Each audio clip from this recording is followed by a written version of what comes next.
কষ্টের কম কি ছিল বলো? প্রতিটা মুহূর্তে, প্রতিটা সেকেন্ডে আমি কষ্টের সঙ্গে লড়াই করে জীবন কাটাচ্ছিলাম।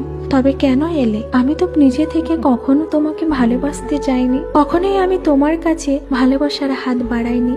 তুমিই তো আমাকে ভালোবাসার হাত বাড়ালে, তুমিই তো ভালোবাসা নিয়ে এলে। আমি তো বেশ ছিলাম, স্বামীর ঘরে যাই অবহেলা ছিল, দুঃখ কষ্ট, আমি তো বেশ জীবন কাটাচ্ছিলাম। কেন তুমি ভালোবাসা নিয়ে এলে বলো?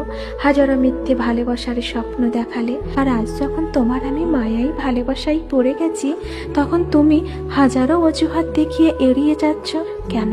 তবে কি তুমি ক্ষণিকের স্বার্থের জন্য আমার জীবনে এসেছিলে, আমাকে ভালোবাসা দেওয়ার জন্য নয়? তুমি কি করে জানবে বলো?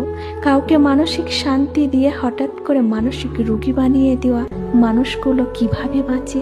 তুমি ক্ষণিকের স্বার্থের জন্য আমার জীবনে এলে, আর আমাকে মানসিক রোগী বানিয়ে সারা জীবনের মতো চলে গেলে।